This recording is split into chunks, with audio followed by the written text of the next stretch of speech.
All right, so we're back following up on another podcast that we did like 2 days ago, maybe. And then we're going to get into that because apparently bodies are being mishandled after death. Oh. But before we do, a short introduction, then I promise we'll get you right to what you clicked for. I promise.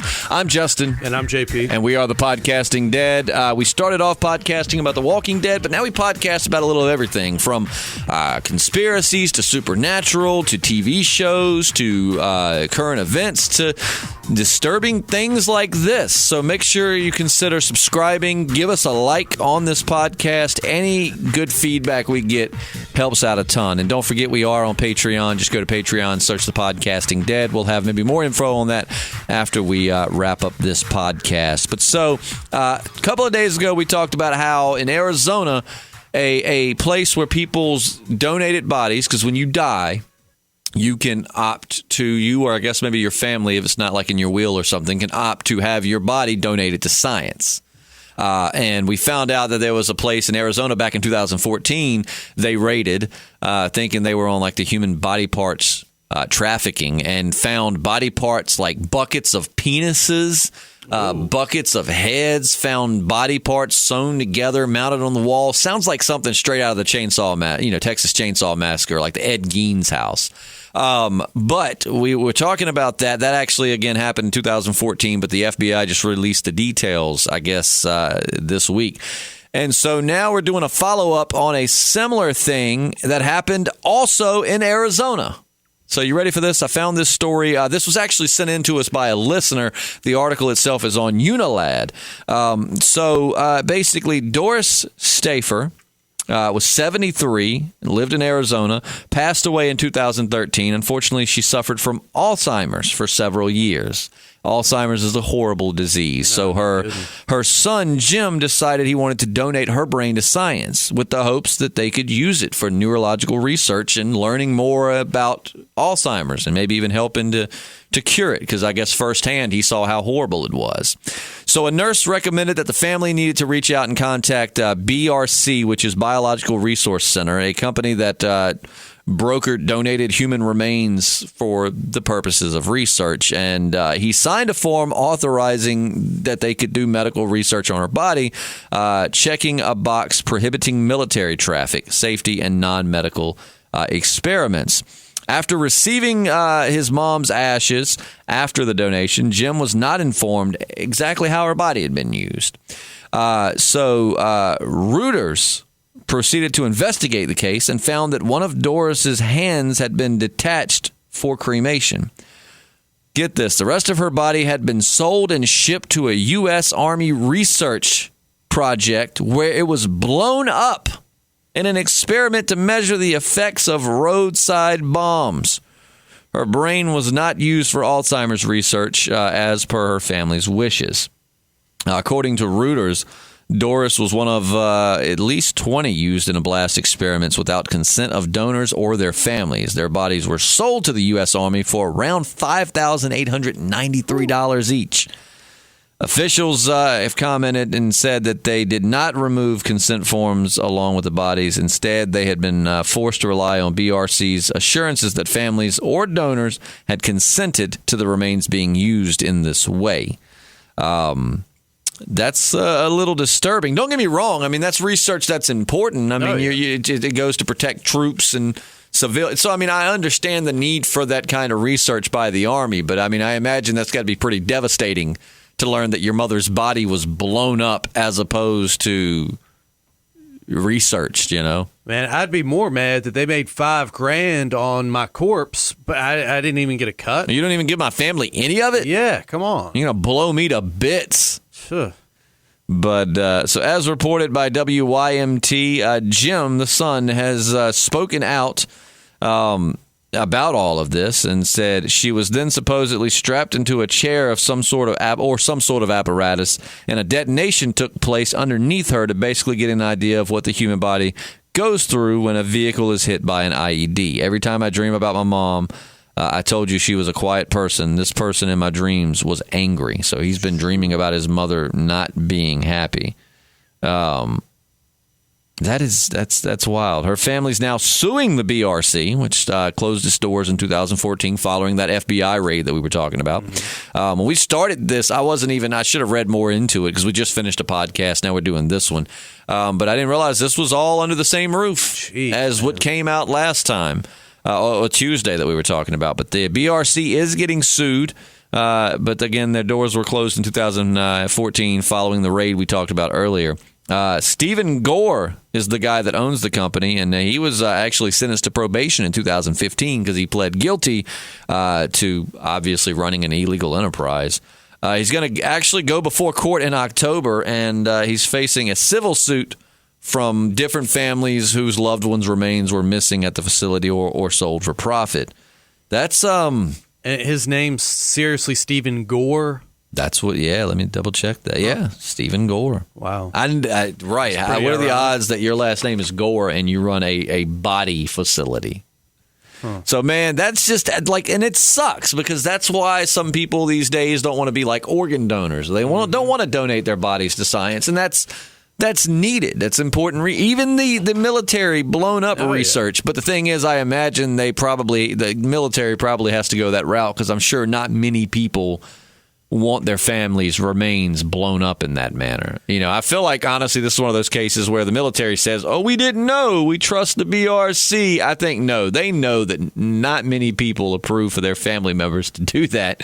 And so that's why they pay a pretty penny for those bodies. A lot of times with this kind of research, they use goats. Like they'll be blowing up and shooting up goats because when they're trying to teach soldiers, like the paramedic stuff, like that's as close as you can get to, a human, I suppose. Is a goat? Yeah, a goat. Like they mangle these goats up, man. So, yeah, I understand the need for that kind of research with the military, but I've got to say I would be very disturbed and upset if I found out that was my grandmother or my mom. And, I get it. They're dead. Their bodies. We get all of that, but still, there's an attachment. You know what I mean? Well, if you specifically put, this is what I want it used for, and then I find out that they made $5,000 and I didn't get a cut. Yeah, it's messed up, right? Yeah. That's messed up. It's like I said, it'd be different if he just donated his mom's body to science with no. Because I think some people do just do that. They just donate it to science. It's just kind of like do whatever you need. Those are the bodies I guess you could blow up. Yeah. But when a guy, and this is something that obviously meant a lot to the guy. She died of Alzheimer's. We all know how horrible Alzheimer's is, and those that are affected by it even more so know how bad it is and how horrible. Just imagine, like, for instance, your mom.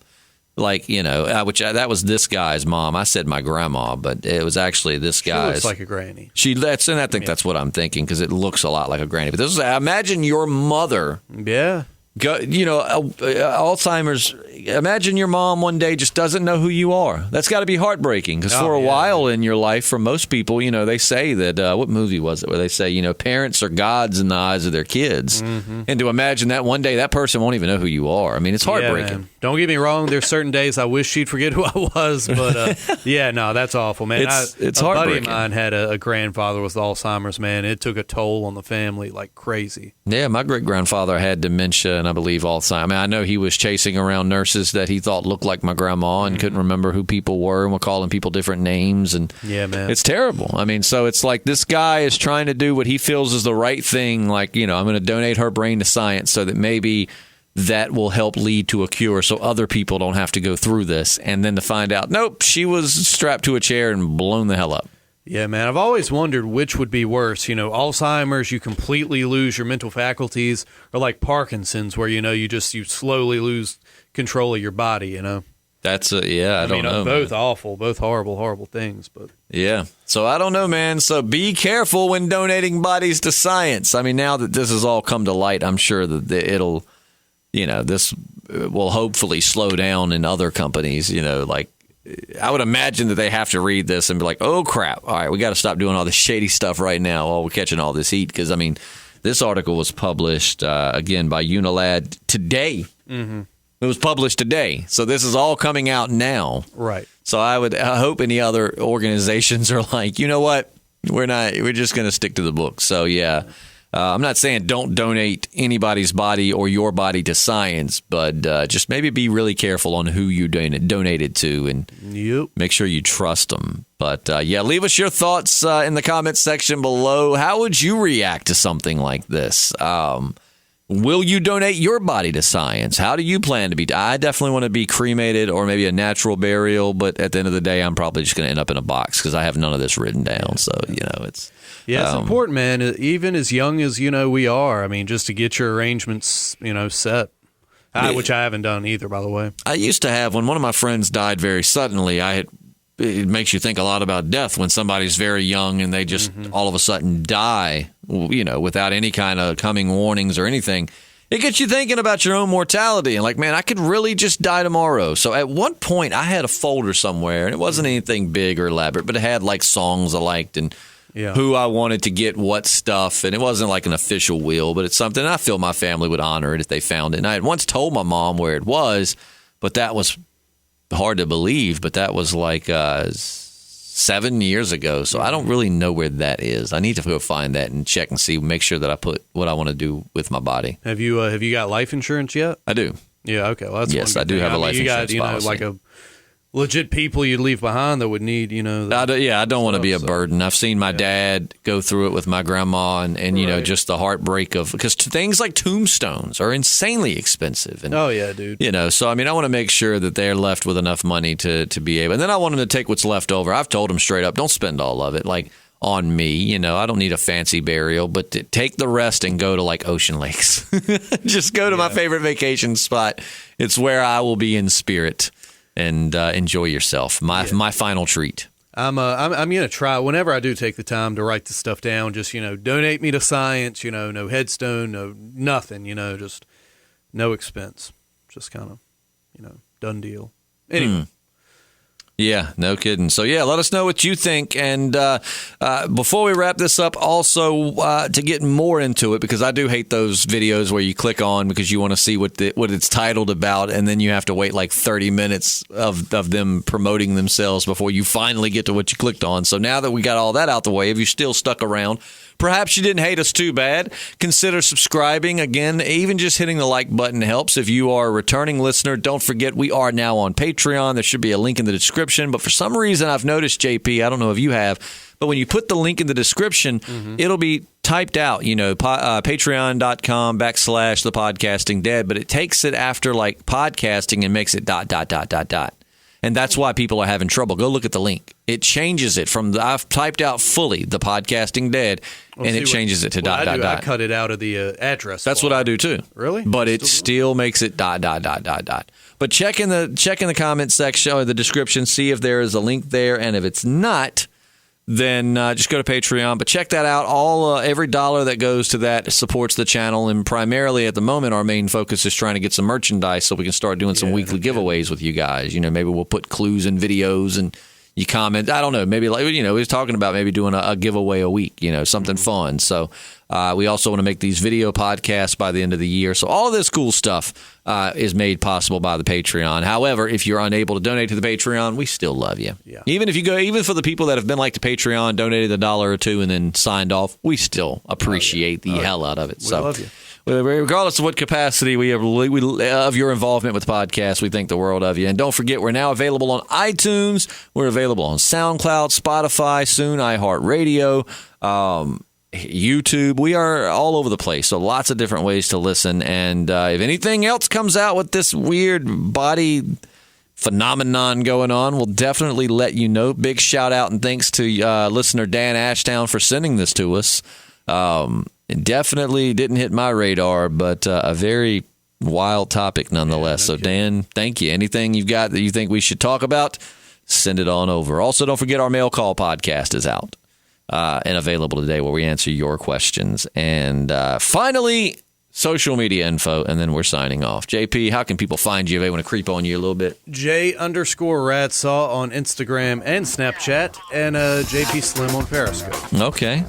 And they can find me on Instagram, Snapchat, Twitter, and Periscope by searching I'm Justin Lloyd, all lowercase, no apostrophes, no spaces, 2 L's in Lloyd, just I'm Justin Lloyd. We'll get you all of those. And so feel free to follow, and we hope you have a wonderful week. Is this is our last podcast of the week, isn't it? Yeah, should be. I believe this is our last podcast of the week. Tomorrow, Yeah.